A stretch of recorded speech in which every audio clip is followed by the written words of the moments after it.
요기허의 소설 History of Nowhere. 맥스는 통유리창 밖으로 보이는 서울의 야경을 바라보며 리즐링 와인을 홀짝거렸다. 서울의 좋다는 호텔은 모두 머물러 봤다. 여기서 3개월, 저기서 6개월.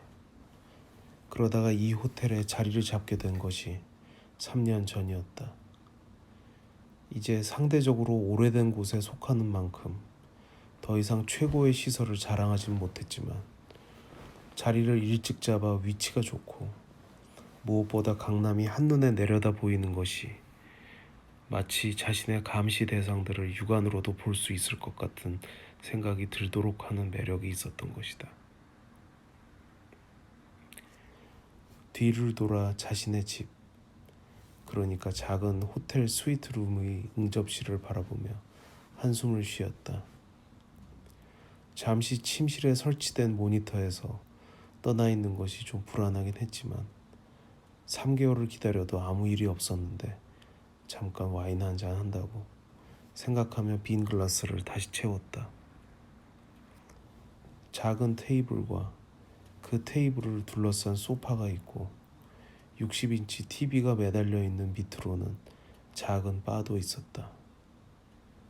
누군가를 부를 수 있다면 같이 편안하게 한잔 할 수 있을 텐데 그의 거처는 될 수 있는 한 소수의 사람들만 알도록 해야 했다.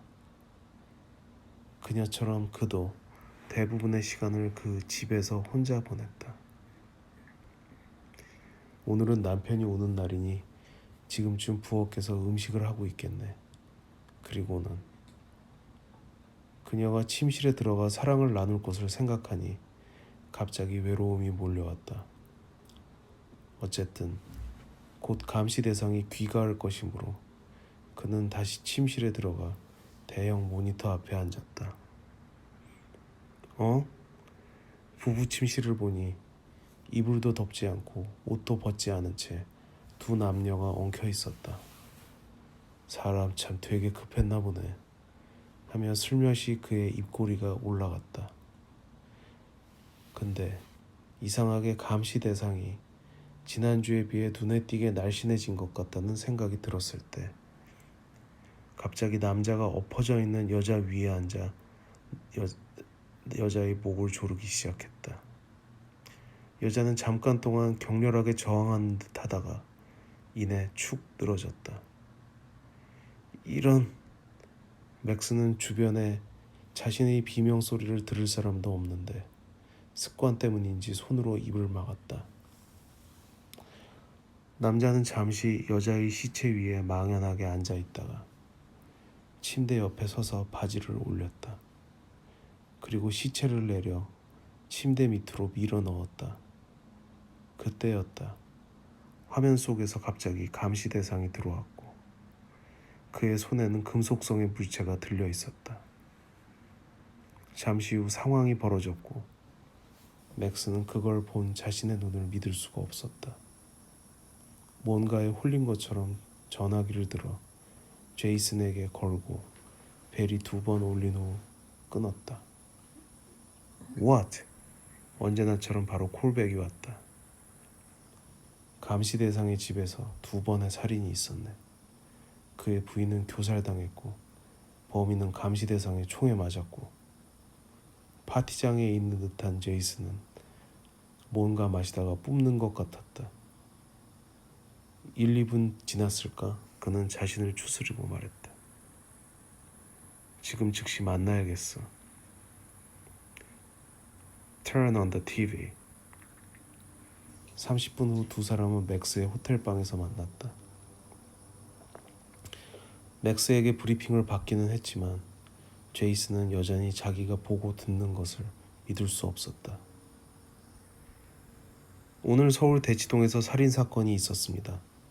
하나도 아니고 2건이, 그것도 한 번에 한 집에서 일어났다고 합니다. 현장에 나가 있는 XXX 기자를 연결해 보겠습니다. X 기자?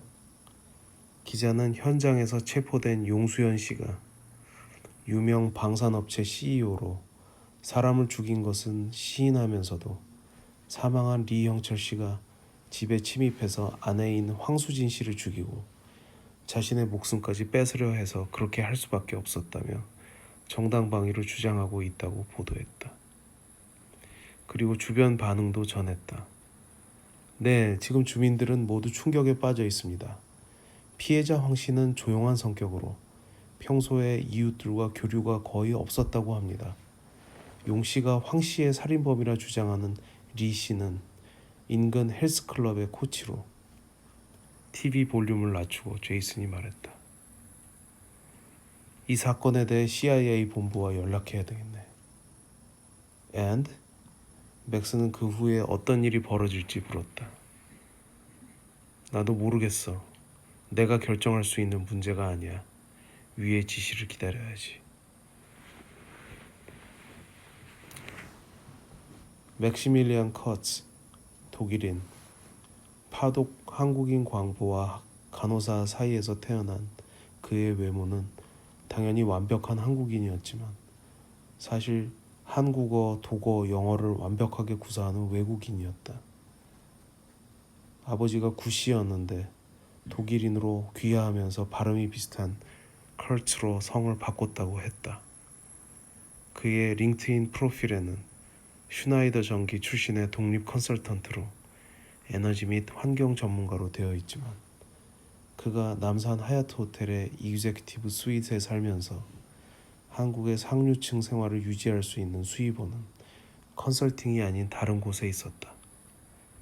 프랑크푸르트 대학 재학 중 유창한 외국어 실력과 동양인의 외모 덕에 B&D에 특채된 그는 한국은 물론 주로 중국, 일본, 동남아시아 지역에서 정보원 포섭, 감시, 정보 수집 미션을 수행하면서 경력을 쌓았고 2001년 은퇴한 뒤부터는 한국에 자리를 잡고 NIS, CIA, 일본 내각 조사국 등 다양한 고객을 위해 비슷한 일을 하며 공직에 있으면서 받던 것에 10배, 20배의 돈을 벌어들이고 있었다. 고객이 의뢰를 하면 그는 50% 선금을 요구하는 대신 일체의 질문 없이 착수했다. 황수진과 용수연의 경우 단골인 미 대사관의 문화 담당관에게서 요청을 받아 그 집에 인테리어 공사를 했던 인부 중 하나를 포섭하여 전기 배선을 따러 요소요소에 초소형 카메라를 숨겨놓고 감시하고 있었다. 대체 무슨 일인가 제이슨? 감시 대상이 심각한 위험에 처했습니다. 어떤 종류의? 제이슨은 몇 개의 시간대를 넘어 10시간여 전에 있는 자신의 상관에게 상황을 설명했다. 저쪽 편에서도 놀라 입을 다물지 못한 것 같았다. 문제는 수연이 어떤 정보를 가지고 있는지 자신이 아직 파악하고 있지 못하고 있다 보니 랭리에서 어떤 액션을 취해야 할지 제안하기가 어렵다는 것이었다. 용수연이 귀가한 대로 데려오도록 하게. 주의를 끌까봐 우려됩니다만 어쩔 수 없지. 그가 뭘 알고 있는지 반드시 알아내야 하니까. 전화를 끊으며 제이슨은 한숨을 쉬었다. 만약 그가 자신이 생각하는 그것에 대해 알고 있다면 무슨 수를 써서든 미국으로 끌고 와야 할 것이었다. 그리고 만약 그렇게 못하게 되면 수연이 CIA의 감시 대상이 된 것은 DC 내 중국 스파이들을 감시하던 FBI에게 협조 요청을 받은 후부터였다.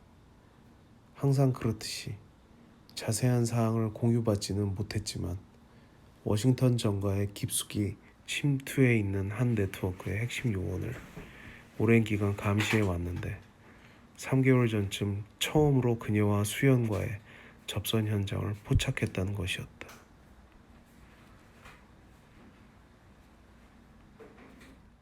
재밌게 들으셨는지 모르겠습니다.